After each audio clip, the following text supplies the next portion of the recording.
விவசாயிகளுக்கு ஆதரவாக ஒரு மிகப்பெரிய ஆர்ப்பாட்டத்தை நேற்று நடத்தி காட்டணும். தலைவருடைய உத்தரவுக்கு இணங்க நடந்து காட்டணும். நானும் கலந்துக்கிட்டு அதில் பேசினேன்.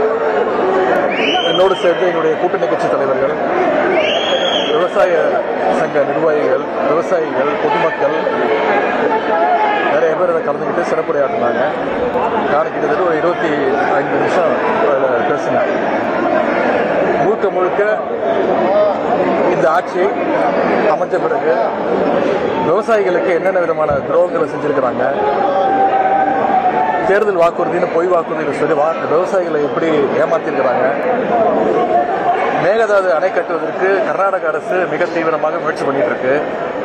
அங்க இருக்கக்கூடிய முதலமைச்சர் அனைத்து கட்சி கூட்டத்தை கூட்டி மேகதாது அணை கட்டுவோம் அப்படின்னு தொடர்ந்து சொல்லிட்டு இருக்கிறாரு. தமிழ்நாட்டுக்கு திறந்து விட வேண்டிய தண்ணியும் திறந்து விடல.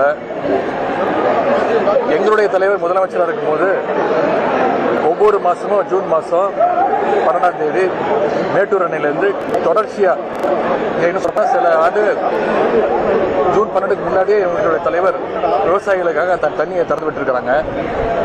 ஆனா 5 வருடங்களுக்கு பிறகு இந்த வருஷம் ஜூன் மாசம் போய் ஜூலை மாசம் போய் ஆகஸ்ட் மாசம் வந்துச்சு. இது வரைக்கும் திறக்கல. அதற்கான வக்கில்லை. இந்த அரசுக்கு தண்ணியை கேட்டு பெறுவதற்கும் வக்கில்லை.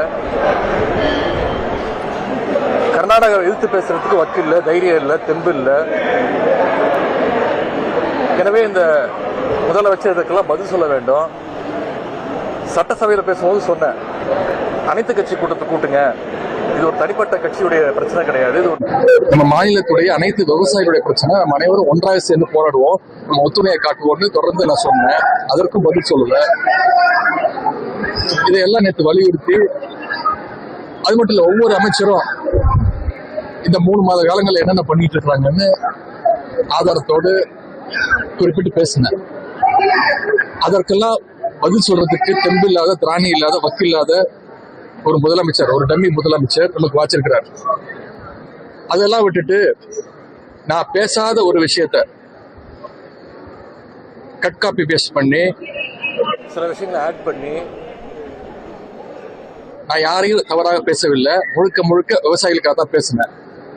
நேற்று பேசும்போது சொன்னேன், இந்த அரசு, குறிப்பா இந்த கட்சியை, இந்த தற்கொலை கூட்டமே அவங்களுடைய பாலிசியே வந்து டைவர்ஷன் டாக்டிக்ஸ் தான். முழுக்க ஃபேக் நியூஸ், டைவர்ஷன்.